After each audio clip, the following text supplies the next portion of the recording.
Hello student, welcome to success Mantra education. मेरा नाम है राजेश कुमार और स्वागत आप सभी का हमारे फ्री वीडियो कोचिंग क्लासेस। तो आज का जो हमारा वीडियो का टॉपिक है वो है ट्रिग्नोमेट्री। ट्रिग्नोमेट्री के आज हम देखेंगे कि कैसे आप डिफ़िकल्ट क्वेश्चन जो होते हैं ट्रिग्नोमेट्री के वो आप विदाउट आइडेंटिटीज़ और बिना किसी फॉर्मूले के आप एग्ज़ाम के अंदर उन टाइप के क्वेश्चनों को कैसे करोगे। क्लियर। तो जो नए व्यूअर हैं हमारी वीडियो को पहली बार देख रहे हैं हमारे चैनल के वीडियो को, तो मैं उनसे रिक्वेस्ट करूंगा, यदि आपने अभी तक हमारे चैनल को सब्सक्राइब नहीं किया तो प्लीज़ हमारे चैनल को सब्सक्राइब कीजिए। और ज़्यादा से ज़्यादा अगर आपको वीडियो अच्छा लगता है तो ज़्यादा से ज़्यादा अपने फ्रेंड के साथ, अपने रिलेटिव के साथ शेयर कीजिए, या फिर जो भी स्टूडेंट्स SSC CGL की तैयारी करना चाहता है उसे हमारे चैनल के बारे में रिकमेंड कीजिए। तो चलिए शुरू करते हैं हम आज की क्लास। देखते हैं कैसे हम ट्रिग्नोमेट्री के क्वेश्चनों को विदाउट आइडेंटिटी और बिना किसी फॉर्मूले के सॉल्व करते हैं। तो चलिए शुरू करते हैं आज की क्लास।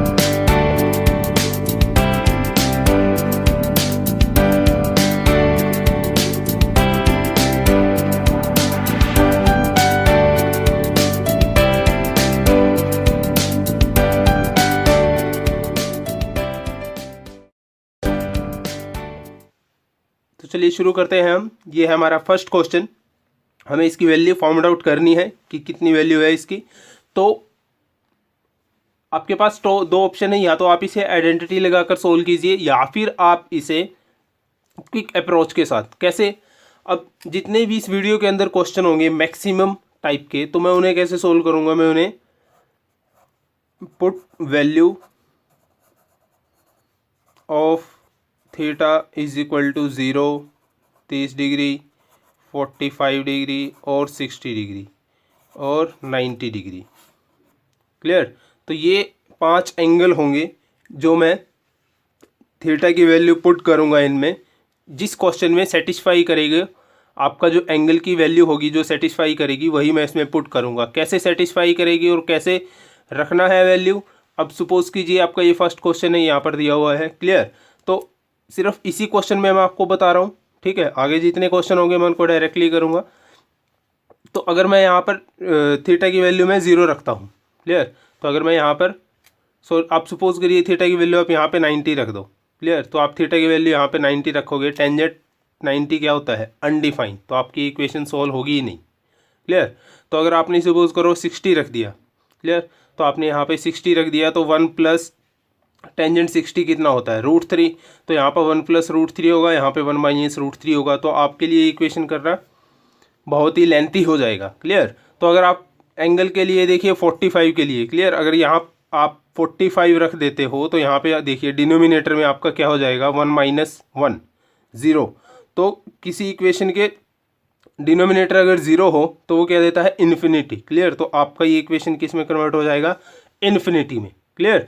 तो ये 3 कंडीशन होती हैं अगर आप कोई भी वैल्यू पुट करते हो, तो आपको ये माइंड में रखनी है। क्लियर। तो यहाँ पर कौन सी एंगल की वैल्यू सूट करती है मुझे? या तो आप 60 रख के सोल्व कर लो या फिर आप डायरेक्ट 0 रख दो। क्लियर। टेंजेंट 0 0, टेंजेंट 0 0, सभी जगह टेंजेंट 0 हो गया। क्लियर। और कोस 0 आपका क्या होता है? 1। क्लियर। तो 2 माइनस 1 1, और यहाँ पे रहा 1 और यहाँ भी बचा 1। 1 प्लस 1 क्या हो गया? 2। तो 2 आपका आंसर। क्लियर। तो चलिए नेक्स्ट क्वेश्चन देखते हैं। अब इस क्वेश्चन में देखिए आप यहाँ पर क्या दिया उसने कि a plus B plus C is equal to pi. Clear. मतलब कि जो a plus B plus C आपके एंगल्स हैं उनका कुल सम कितना है? 180 डिग्री है। तो आपको इस इक्वेशन की वैल्यू बताना है कितना आएगी। क्लियर। तो जब भी इस टाइप के आपको क्वेश्चन एग्जाम में मिले, क्लियर, तो आपको क्या करना होता है? या तो आप जितने भी आपके एंगल हैं सबको इक्वल रख दो, 60 डिग्री। क्लियर। तो अब यहाँ पर आप 60 डिग्री रखोगे तो आपको इक्वेशन फिर सोल्व करनी पड़ेगी। क्लियर। तो आप देखिए यहाँ पे डिनोमिनेटर में सब जो आपके एंगल हैं वो क्या है? साइन की फॉर्म में है। सब एंगल क्या है? साइन की फॉर्म में है। तो यदि मैं एक एंगल को, किसी भी एंगल को आप 90 डिग्री रख दो। क्लियर। और जो बाकी आपके एंगल बच गए उसको आप 45 रख दो, तो आपका ना तो इन्फिनिटी की कंडीशन बनेगी ना ही आपकी इक्वेशन लेंथी बनेगी। क्लियर। तो आप कोई सा भी एंगल 90 डिग्री रख लो। हमने क्या रख दिया? एक रख दिया 90 डिग्री। तो कोस 90 0, ये तो आपका 0 ही हो गया। अब इसमें देखिए कोस बी कितना है? 45। साइन बी कितना है? साइन सी कितना है? 45। तो ये 1 हो गया। और साइन 90 क्या होता है? 1। तो ये वाला 1 हो गया आपका पूरा। और सेम इसी में आपका कोस सी कितना है? 45। और साइन बी कितना है 45, ये कट के फिर 1 हो गया, और ए की वैल्यू हमने क्या रखी है 90, साइन 90 आपका 1 हो गया, तो 1 + 1 क्या हो गया 2, तो 3 आपका आंसर। क्लियर। चलिए नेक्स्ट क्वेश्चन देखते हैं। इस क्वेश्चन को देखिए, ये काफ़ी बार एसएससी में रिपीट हो चुका क्वेश्चन है। क्लियर, आप सभी जानते होंगे तो देखते हैं इस क्वेश्चन को कैसे सोल्व करते हैं हम। आपको पता है कि जो आपकी 90 डिग्री एंगल वाली ट्रायंगल होती है, राइट एंगल ट्रायंगल, ये आपका 90 डिग्री हो गया। क्लियर, ये आपका ए हो गया, ये बी हो गया, और ये सी हो गया। क्लियर, तो ये आपका सपोज करो 17 डिग्री है, तो ये कितना होगा 73 डिग्री। क्लियर, अब उसने आपको क्या दिया है कि साइन 17, साइन 17 क्या होता है, अगर हम इस एंगल को लें तो साइन 70 आपका क्या होता है परपेंडिकुलर बाय हाइपोटेन्यूज, तो ये आपका परपेंडिकुलर हो गया और ये आपका हाइपोटेन्यूज हो गया। क्लियर, और अब आपका बेस क्या होगा, तो आपका बेस होगा y² - x² √। क्लियर, तो अब उसने पूछा क्या है आपसे सीकेंट 17, सीकेंट 17 क्या होगा कोस 70 का रिवर्स, कोस 70 क्या होगा √y² - x²। Clear, divide by में y। क्लियर, तो हम उसको क्या लिख सकते हैं y बाय में √y² - x²। क्लियर, और माइनस साइन 73, तो जब आप इस एंगल को लोगे साइन 73 को, तो ये आपका परपेंडिकुलर हो गया, ये आपका बेस हो गया, ये आप सब जानते ही होंगे। क्लियर, तो साइन 73 क्या होगा परपेंडिकुलर बाय बेस, तो आपका परपेंडिकुलर हो गया ये बाय बेस। क्लियर, अब बस यहीं तक लिखना है आपको, क्वेश्चन ज़्यादा सोल्व नहीं करना। अब देखिए यहाँ पर, अब जब आप इसको सोल्व करेंगे इस इक्वेशन को, तो क्या आएगा, सॉरी यहाँ पर y आएगा, हाइपोटेन्यूज आएगा ना यहाँ पर। क्लियर, तो अगर आप इस इक्वेशन को सोल्व करोगे तो इसकी वैल्यू आपकी इससे गुणा होगी और इसकी y की इससे गुणा होगी। क्लियर, तो यहाँ देखिए y माइनस में चला जाएगा, आपका x प्लस में हो जाएगा। क्लियर, तो जो आपका y से तो y कट जाएगा y² से, और क्या बचेगा x², यानी कि आपका न्यूमरेटर में तो क्या आएगा x²। आप ऑप्शन में देखिए न्यूमरेटर में से x² किस में है, फोर्थ ऑप्शन में, यानी कि आपका 99% आंसर क्या होगा ऑप्शन 4 ही होगा। क्लियर, 99% आपका 4 ही होगा, और ये हमने टिक कर दिया और ये हो गया 100%। क्लियर, चलिए नेक्स्ट क्वेश्चन देखते हैं। और ये नेक्स्ट क्वेश्चन भी आपका एसएससी 2014 का है। इसे कैसे करेंगे। क्लियर, तो मैं डायरेक्ट क्या करता हूँ, मैंने कहा था कि अगले क्वेश्चन सारे मैं डायरेक्ट करूँगा, तो आप थीटा की वैल्यू यहाँ पर 45 पुट कर दीजिए। क्लियर, आप थीटा की वैल्यू 45 पुट करोगे तो आपका 1 - e² किसके बराबर हो गया 1 - e² आपका 1 के बराबर हो गया। क्लियर, तो अब यहाँ पे देखिए आप सीकेंट थीटा प्लस टेंजेंट की क्यूब थीटा कोसिकेंट थीटा की आपको वैल्यू बतानी है। क्लियर, तो आपने थीटा को 45 रखा, तो सीकेंट थीटा किसके बराबर होगा √2 के, और टेंजेंट की क्यूब 1 के, और ये √2 के, तो आपका क्या आया 2√2। क्लियर, 2√2 क्या होता है, अगर आप बोले तो 2 की पावर 3/2। क्लियर, तो 1 - e² आपका किसके बराबर है 1 के बराबर, तो आपको 1 - e² की वैल्यू बस 1 रखना है जितनी भी आपको इक्वेशन दे रखी हैं, और आपका क्या बनना चाहिए 2 की पावर 3/2। अगर आप इस ऑप्शन में देखें आपकी पावर 1/2 है, तो ये तो होगा ही नहीं, इसमें ही पावर 1/2 है, ये भी नहीं होगा। क्लियर, हमें वैल्यू किसकी पुट करनी है 1 - e² की, यहाँ पर क्या है 2 + e, यहाँ पे तो 1 - e बनेगा ही नहीं, तो हम यहाँ इसको कैंसिल कर देते हैं, तो आपका क्या ऑप्शन बच गया ये वाला। आप वीडियो पॉज करके इसमें वैल्यू पुट करके देखना, आपको 2 की पावर 3/2 ही आंसर मिलेगा। क्लियर, चलिए नेक्स्ट क्वेश्चन देखते हैं। इस क्वेश्चन में उसने क्या दे दिया, इस क्वेश्चन में उसने आपको कंडीशन दे दिया कि आपका जो एंगल है ए वो 0 से भी ज़्यादा है और 90 से कम है। क्लियर, तो इसका मतलब ना तो हम 0 रख सकते और ना ही 90 रख सकते। क्लियर, तो मैं क्या करता हूँ, अगर यहाँ आप देखो इस इक्वेशन को कैसे सिंप्लीफाई होगी, अगर मैं यहाँ पर 45 पुट कर देता हूँ तो 1 - 1 आपका कैंसिल हो गया। क्लियर, यहाँ पे 1 पुट कर देता हूँ तो 2 + √2। क्लियर, तो यहाँ पे आप 45 कर दो, ऊपर आपका क्या बना -√2, और नीचे क्या बना आपका 2 + √2।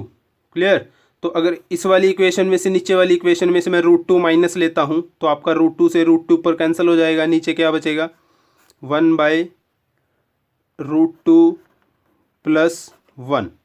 क्लियर, और यहाँ पे क्या है माइनस, तो इसको आप रैशनलाइज करोगे ऊपर, तो ये आपका किस में कन्वर्ट हो जाएगा √2 - 1 डिवाइड बाय में -1, और ये आपका -1 से -1 कैंसिल हो गया, तो √2 - 1 बचा आपका 45 एंगल रखने से। क्लियर, तो यहाँ पे आप देख लो किस ऑप्शन में आपका 45 एंगल रखने से √2 - 1 बनेगा। क्लियर, तो अगर आप थोड़ा सा भी दिमाग लगाओगे, आप इसमें रख के देखिए आप 45। क्लियर, तो आपका क्या होगा 1/√2, यानी कि √2 - 1। क्लियर, √2 -1 और इसमें आप रखोगे तो आपका क्या बनेगा 1/√2। सॉरी, यहाँ पर √2 -1, यहाँ -1 नहीं, यहाँ 1 ही बचेगा आपका, तो यहाँ माइनस ही रहेगा, तो ये हो जाएगा आपका 1 + √2, 1 - √2, ये हो जाएगा आपका 1 - √2। तो देखिए किस ऑप्शन में आपको 1 - √2 मिल रहा है। आप इसमें रखोगे तो आपको क्या मिलेगा, 45 रखा है तो 1/√2, √2 - 1 मिला। अगर आप इसमें रखोगे तो आपको वैल्यू प्लस में मिलेगी। इसमें आपने रख के देखा तो आपको क्या मिलेगा, 1 - √2 डिवाइड 1 - 1/√2, तो आपको मिलेगा √2 - 1। यहाँ से भी नहीं मिलेगा, अगर यहाँ पे रखोगे तो 1/√2 - 1 हो जाएगा आपका 1 - √2, और नीचे भी होगा √2, जो ऊपर चला जाएगा वो कैंसिल हो जाएगा, तो यहाँ पे क्या बचेगा 1 - √2, तो यही आपका आंसर है। क्लियर। चलिए नेक्स्ट क्वेश्चन देखते हैं। अब ये क्वेश्चन है आपका, इस टाइप के क्वेश्चनों को कैसे सोल्व करेंगे। आपको पता है कि जो कॉम्प्लीमेंट्री पेयर होते हैं, सपोज करो cos A is equal to cos B, sorry sine B, cos A is equal to sine B, तो cos A is equal to sine B, अगर A is equal to A plus B आपके complementary pair हैं, यानी कि ए plus B आपका 90 degree है, तो आपका cos A is equal to cos sine B होता है, cos A is equal to sine B होता है। इसी तरह आपका cot A is equal to cot B होता है। क्लियर। तो यहाँ पर देखिए आपका कोट 30 डिग्री, तो 30 डिग्री, तो आपका कोट 30 डिग्री है, तो इसका कॉम्प्लीमेंट्री क्या होगा 60 डिग्री, यानी कि टेंजेंट होगा। यहाँ पे फिर क्या आएगा आपका कोट 30 की जगह टेंजेंट 60 डिग्री, माइनस आपका कोट क्या है 75 डिग्री, 75 डिग्री का कॉम्प्लीमेंट्री क्या होता है 15 डिग्री, तो यहाँ पे आएगा आपका टेंजेंट 15 डिग्री। नीचे है आपका टेंजेंट 15 माइनस टेंजेंट 60, और ऊपर है आपका टेंजेंट 60 माइनस टेंजेंट 15, तो आप इसको जब कैंसिल आउट करोगे तो आपका क्या आएगा -1। क्लियर। तो चलिए नेक्स्ट क्वेश्चन देखते हैं। आपके इनको आप आइडेंटिटी से भी सोल्व कर सकते हो। आपका 9/कोसिकेंट स्क्वायर हो जाएगा 9 साइन स्क्वायर प्लस ये 4 कोस स्क्वायर प्लस 5, इसको आप चेंज करोगे sine square by cos square में, एलसीएम लोगे cos square plus sine square, cos square का ऊपर चला गया तो नीचे 1 बच गया, 5 4 cos square plus 4 cos square 9 cos square, यहाँ पे आपका 9 साइन स्क्वायर है, तो आपको क्या मिल जाएगा 9 आंसर मिल जाएगा। अगर आपको ऐसे आपको आइडेंटिटी लगा के करना है, आइडेंटिटी लगा के कीजिए। अगर आपको वैल्यू पुटिंग मेथड से करना है तो आप वैसे भी कर सकते हो। आपकी अगर वो थीटा की वैल्यू आप 45 पुट कर दो, 45 मैंने पुट क्यों किया, क्योंकि यही 45 एंगल होगा जो मेरी इक्वेशन को सरल बनाएगा, आसान बनाएगा। क्लियर। तो 9 आपका क्या हो गया 2 हो गया, प्लस 4 आपका क्या हो गया 2 हो गया, प्लस 5 आपका क्या हो गया 2। क्लियर। तो यहाँ से आपका 2 एलसीएम आ गया, 9 और 4 13 और 5 18, 18/2 कितना देगा आपको 9, तो 9 आपका आंसर।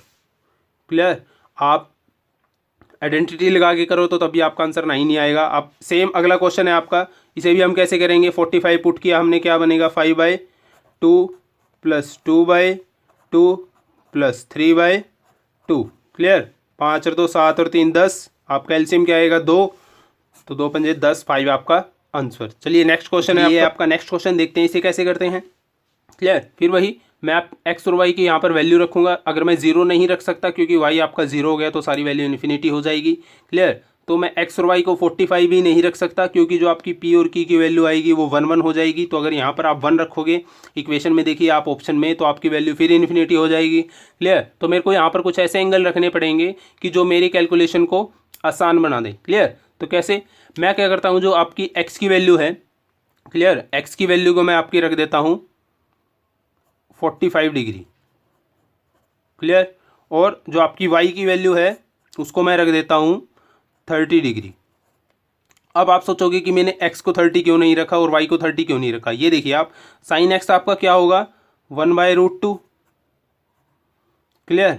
और आपका साइन y क्या होगा, साइन 30 कितना होता है 1/2, यानी कि ये आपका 2, तो ये क्या देगा आपको √2। p की वैल्यू क्या देगा आपको, ये √2।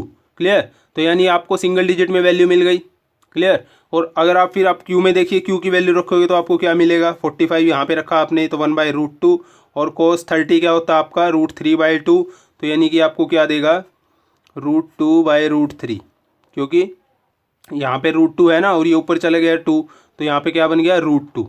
ठीक है। अब देखिए आप सभी क्वेश्चनों में, सभी ऑप्शंस में देखिए आप, क्लियर, आपको क्या फाइंड आउट करना है। क्लियर। आपने एक्स का वैल्यू कौन सी रखी है 45 डिग्री, आपको वैल्यू किसका बताना है टेंजेंट एक्स का, तो टेंजेंट 45 किसके बराबर होता है टेंजेंट 45 आपका होता है 1 के बराबर, टेंजेंट 45 आपका होता है 1 के बराबर। बस आपको ये देखना है कि P और क्यू की वैल्यू आपको यहाँ पर रखने में 1 किससे मिल रहा है। क्लियर।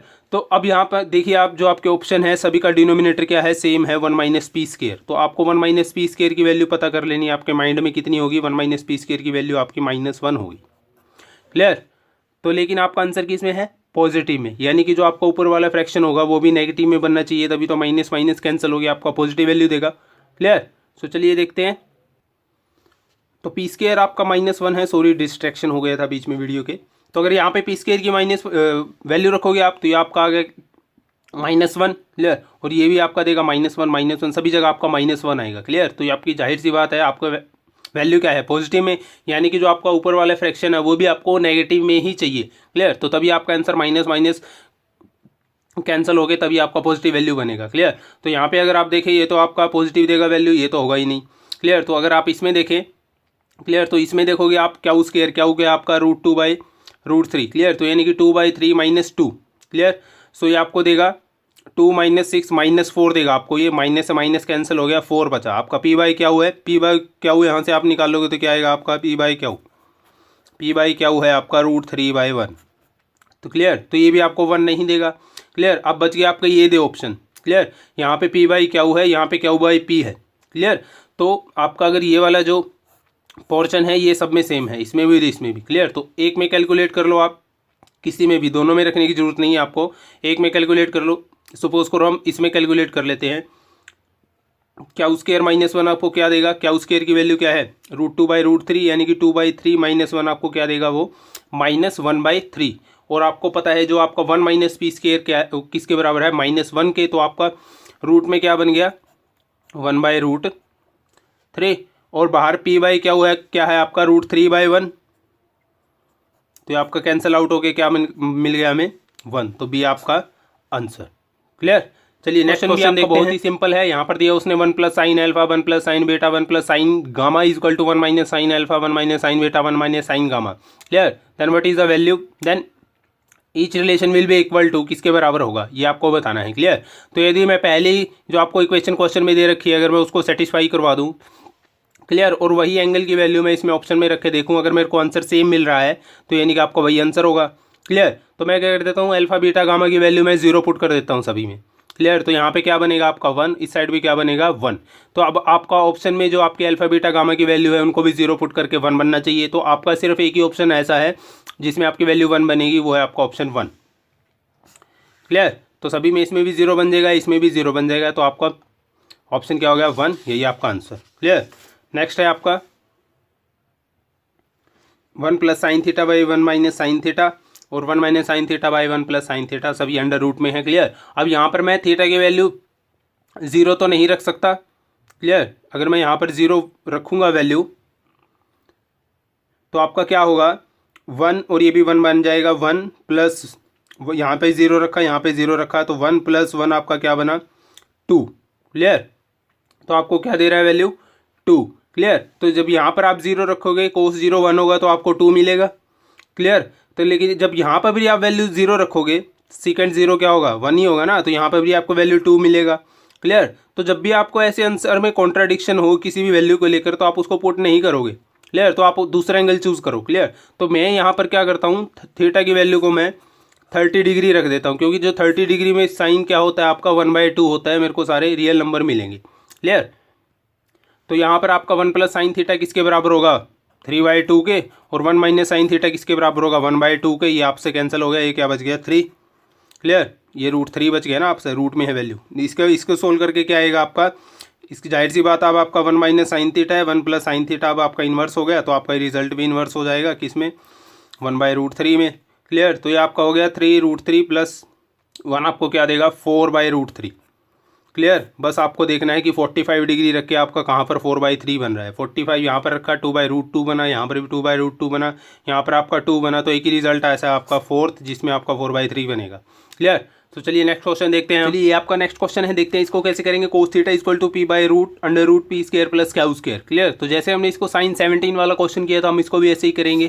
क्लियर। तो आपका cos θ ये वाला थीटा हो गया। क्लियर। cos θ यानी कि आपका ये p हो गया, ये p + पी स्क्वायर प्लस क्या स्क्वायर अंडर रूट हो गया, तो आपकी ये वाली वैल्यू क्या होगी, क्या वो होगी, क्लियर। अब उसने पूछा क्या है, टेंजेंट थीटा, तो टेंजेंट थीटा क्या होगा आपका परपेंडिकुलर बाय बेस यानी कि क्या होगा पी, तो आपका फिफ्थ आंसर है। ये मैंने अपनी तरफ से ऐड किया है ऑप्शन, बुक में ये गलत दे रखा था आपको, क्लियर। सो नेक्स्ट क्वेश्चन है आपका, चलिए इस क्वेश्चन को देखते हैं हम, इस क्वेश्चन को कैसे करेंगे, क्लियर। अब यहाँ पर आप ए और बी की वैल्यू 1 नहीं बना सकते, अल्फा बीटा को 45 रख सकते, 45 रख के, क्यों, क्योंकि आपका डिनोमिनेटर में ए माइनस बी है तो आपका इन्फिनिटी में रिजल्ट आएगा, क्लियर। तो मैं क्या कर देता हूँ कि मैं अल्फा की वैल्यू को क्या रख देता हूँ 30 डिग्री, और आपके बीटा की वैल्यू को क्या रख देता हूँ मैं 60 डिग्री, क्लियर। तो आपने अल्फा की वैल्यू 30 डिग्री रख दी, तो यहाँ पर आपकी ए की वैल्यू क्या बनेगी, cos 30 क्या होता है आपका √3/2 और साइन cos 60 क्या होता है 1/2, तो यानी कि 2 से तो 2 कैंसिल हो जाएगा आपका, तो ए की वैल्यू क्या आएगी √3, क्लियर। अब यहाँ पे आपका रिजल्ट देखिए इन्वर्स में हो गया, साइन अल्फा साइन बीटा, तो आपका बी की वैल्यू क्या आएगी फिर 1/√3, क्लियर। बस अब आपने बीटा की वैल्यू को क्या रखा है, बीटा की वैल्यू ने आपने 60 डिग्री रखा है, तो साइन स्क्वायर बीटा किसके बराबर होगा आपका 3/4 के, क्लियर। क्योंकि आपका साइन 60 √3/2 होता है ना, तो उसका स्क्वायर करोगे 3/4 ही आएगा। बस ए और बी की वैल्यू रख के देखो किसमें आपका 3/4 बन रहा है, आपका डिनोमिनेटर में क्या आना चाहिए 4 आना चाहिए, क्लियर। तो आपने इसमें देखा आपने ए स्क्वायर प्लस बी आपको क्या देगा 3 का स्क्वायर 3 प्लस 1/3 आपको देगा 10/3, यानी कि आपका जो मल्टीपल 10 आएगा वो 5 का मल्टीपल आएगा, तो 5 का मल्टीपल तो हमें चाहिए ही नहीं, तो आपका ये ऑप्शन भी कैंसिल हो गया, ये ऑप्शन भी कैंसिल हो गया, ये दो ऑप्शन बच गए आपके, क्लियर। अब ए स्क्वायर माइनस बी स्क्वायर क्या होगा, यानी कि 3 माइनस 1/3 आपको क्या देगा, ये आपको देगा 8/3, क्लियर। और यहाँ पे आपने देखा ए स्क्वायर प्लस 1 3 का स्क्वायर 3 प्लस 1 4 4 दूनी 8, ये आपको देगा 3/2, हमें क्या चाहिए 3/4, तो ये आपका आंसर हो गया जो बचा 3, क्लियर। वीडियो पॉज करके आप निकाल के देखना 3/4 ही आएगा, क्लियर। चलिए नेक्स्ट क्वेश्चन है आपका, देखते हैं इसको कैसे करेंगे, क्लियर। तो मैं क्या करता हूँ, अब यहाँ पर भी आप n और m की वैल्यू को 1 नहीं बना सकते, क्योंकि आपका जो रिजल्ट एक ऑप्शन में क्या हो रहा है, दो ऑप्शन में इन्फिनिटी हो रहा है, क्लियर। तो मैं क्या करूँगा, मेरे को ऐसी वैल्यू चाहिए होगी n और m की जिसमें मैं आसानी से ऑपरेशन अप्लाई कर सकूँ, कोई भी आइडेंटिटी फाइंड आउट कर सकूँ, क्लियर। तो मैं क्या करता हूँ, आपका जो अल्फा की वैल्यू है आपकी, सॉरी ए की वैल्यू है आपकी, मैं उसको पुट कर देता हूँ 45 डिग्री ए की वैल्यू, क्लियर। और मैं बी की वैल्यू पुट कर देता हूँ आपकी 30 डिग्री, क्लियर। तो यहाँ पर आपने पुट की ए की वैल्यू 45 डिग्री, ये 1 हो गया, और यहाँ पे आपने बी की वैल्यू पुट की 30 डिग्री, तो कितना होगा 1/√3, तो n की वैल्यू क्या आ गई आपकी √3, सिंगल डिजिट में नंबर मिल रहे हैं हमें, क्लियर √3। अब इसमें आपने रखा ए की वैल्यू 45 डिग्री, तो आपको मिला 1/√2, यहाँ पे आप रखोगे साइन 30 1/2, तो इधर आएगा वो गुणा के 2 = m, तो ये हो गया आपका √2, क्लियर। ए की वैल्यू आपने क्या रखा है 45 डिग्री, तो cos स्क्वायर 45 डिग्री क्या होगा आपका 1/2। तो देखिए कौन सी इक्वेशन में n और m की वैल्यू रख के आपको 1/2 मिल रहा है, इसमें रखा आपको, इसमें नहीं मिला, m का स्क्वायर 2 - 1 3 1/4 मिला आपको, इसमें रखा आपने m का स्क्वायर, ऊपर आपको 3 मिला, नीचे क्या मिला आपको 2 मिला, यहाँ पे आपने रखा 3 - 1 2 - 1 1, नीचे आपको मिला √3 का स्क्वायर -2 1/2, तो ये आपका आंसर हो गया फोर्थ आपका आंसर। स्टूडेंट्स ये थे हमारे कुछ ट्रिग्नोमेट्रिक के क्वेश्चंस, तो आगे जो आपका पार्ट 2 था उसमें मैं आपको ट्रिग्नोमेट्रिक के और टिपिकल से क्वेश्चन लेके आऊँगा, आपको बिना आइडेंटिटी को उनको कैसे एग्जाम में सॉल्व करना है, क्लियर। तो यदि आपको वीडियो अच्छा लगा है तो प्लीज़ हमारे वीडियो को लाइक कीजिए, अगर आपको वीडियो पसंद आया है तो आपके फ्रेंड्स के ज़्यादा से ज़्यादा शेयर कीजिए, और अगर आपने अभी तक हमारे चैनल को सब्सक्राइब नहीं किया तो प्लीज़ प्लीज़ प्लीज़ हमारे चैनल को सब्सक्राइब कीजिए, और इसी तरह ट्रिक्स के वीडियो पाने के लिए आप बने रहिए हमारे साथ। मैं आपको मिलूंगा अगले वीडियो में ट्रिग्नोमेट्री के, जिसमें हम कुछ टिपिकल क्वेश्चन और लेंगे आपके ट्रिग्नोमेट्री के, देखेंगे उनको बिना आइडेंटिटी के साथ हम कैसे सॉल्व करते हैं, clear. So thank you guys for watching video, मिलता हूँ आपसे अगली वीडियो में।